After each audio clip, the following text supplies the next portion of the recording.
I started playing with these raked backgrounds as purely an abstract form without any representation on top of it, maybe 10 years ago, and I loved it, and I wanted to have it in a work. I never knew how to combine it with representation. I started to do some portraits on Mylar in my studio, and at one point I put the Mylar portrait on top of one of the abstractions. I just looked at it and it looked fantastic.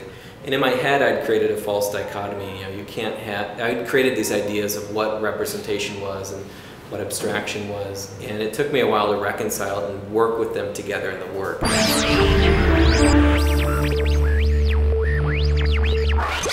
Heart's Hot Shell is a reversal of the end of a sentence that from Melville's Moby Dick, and in it it's kind of Ahab's relentless pursuit of the whale.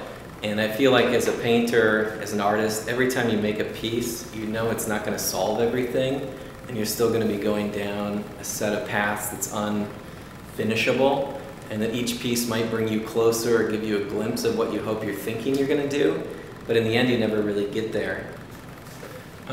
In terms of the ideas of thinking about desire and rage, the idea of opposites in a way, I played with that a lot in the work deliberately. Most of the wrestling images are two people in some sort of heroic battle or epic battle. And I've always looked at it, and I've wrestled, you know, I was in wrestling growing up, but it has a weird kind of perverse eroticism to it too, and it's slowed down.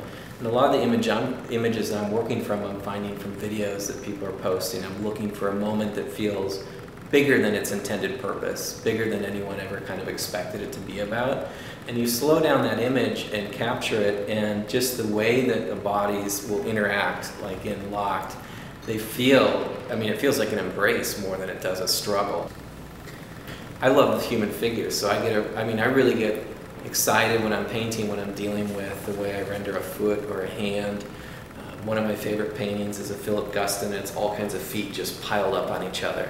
I'm just thinking about that weird compounding of arms and legs together, and doing it in a way that for me deals far more with certain rendering techniques and illusions. And so actually I've done a lot of portraits in the past, and you've seen this show that there are fewer portraits. I've spent years making portraits. As soon as it's about the face, it's about a different thing. And so you'll see in a lot of the pieces, the heads are, you know, like in here the heads are, they exist, but they exist in a pretty oblique way. It's far more about these bodies. And for me, it's about the compression of these arms almost looking co-joined. A few years ago at the Met, there was a really amazing drawing show by Bronzino, all of his works. And I remember going to it 2 or 3 times. And what I loved about the piece was that he was rendering human form in a way that was completely mannered and distorted, but in a way that felt purposeful and had a kind of sense of, it made sense. When I looked at in particular, these small studies of faces and hands, I just knew that I needed to make something like that. I just wanted to. I mean, that's what I wanted to make. So I started making these hands. A lot of the artistic influences are artists who a lot of other people have probably mined. Caravaggio's artistic influence for a lot of people. In my last show, I had a piece that was clearly based on one of his paintings.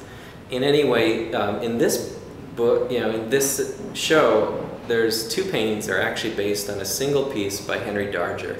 In all my life, I never would have guessed, oh, I'm going to look at a Henry Darger and make a painting based on it. But this piece that is a long sentence about Jeannie Ritchie and this battle that happens there.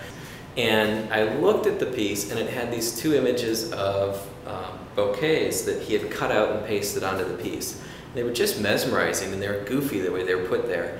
And they became 2 of the paintings in here that kind of took on more of a natural, verdant background that's kind of flora and fauna. I've looked at a lot of places you're really not supposed to go right now. I mean, I've looked at American tonalism. I've looked at certain bits of surrealism. I was looking in some of the clouds to Goya and some of them to Dali. But the idea of tonalist, surreal, kind of fantasy, I mean, these are kind of like big no's in a way. And I just like the idea that maybe that's a great place to mine a set of paintings, because it's a place that you're not, you know, that that you're not supposed to be in some way. I guess I think most artists like to go wherever you're not, wherever you're told you can't go, that's where everyone wants to go. The last show was all wrestlers, and I kept a pretty tight parameter for myself about what subject matter I would explore. And when I was thinking about this show, I didn't want to be so bound.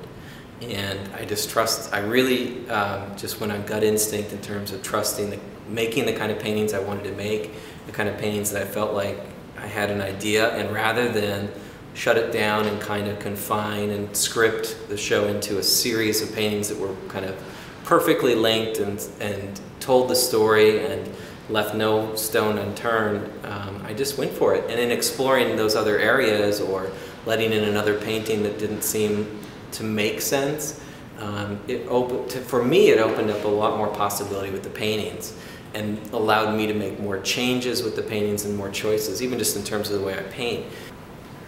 Color changed. I think color got more intense and vivid.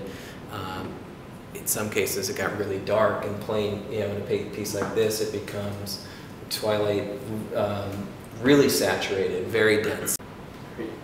Looking at some of the Goya's frescoes and looking back at some of those paintings, there's this weird, beautiful yellow Spanish sky with this amazing cerulean blue, and I wanted that, and I wanted to amplify that.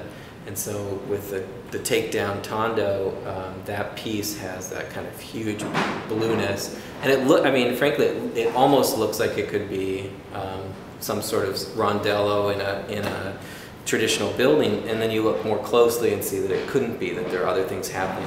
I actually like the fact that that one's a little bit more camouflaged in terms of its identity almost masks itself in or embraces something that feels really classical but isn't when you spend more time looking at it.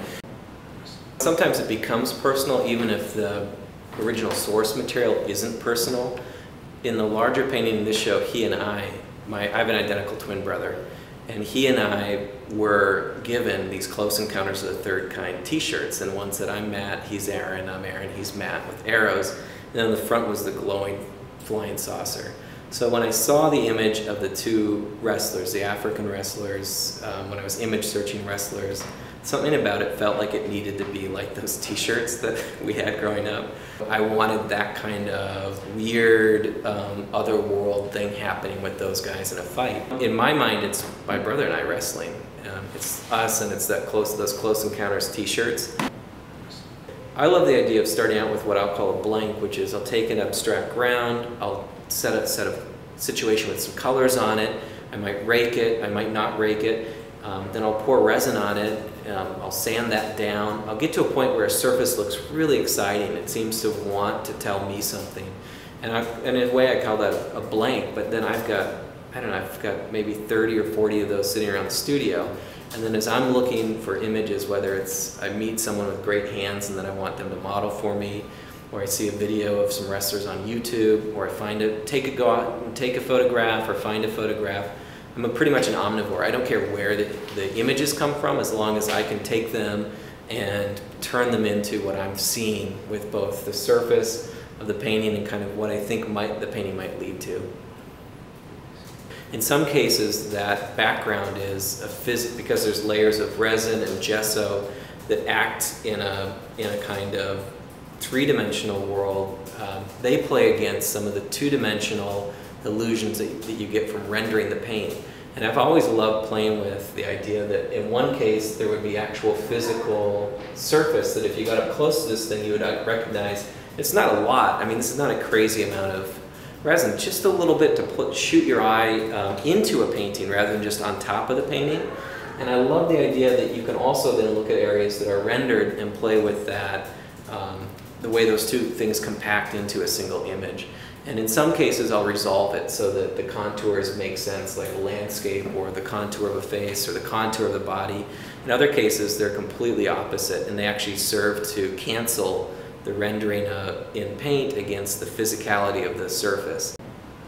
The resin does something for me, and the way it takes paint I love. It's the closest to Mylar I've had on a physical panel that's solid, and there's something about it that I'm not willing to let go of. In a few of these paintings they're almost completely opaque. A majority of that resin no longer comes through in some of them. And so there are times when I think it may not be necessary, but as a support and as my comfort level with working, I like starting there. What's next? I've got a large panel waiting for me at the studio right now. I can't wait to start on it. I think I know what it's going to be, and then I'm going to start painting on the thing. I'll call you.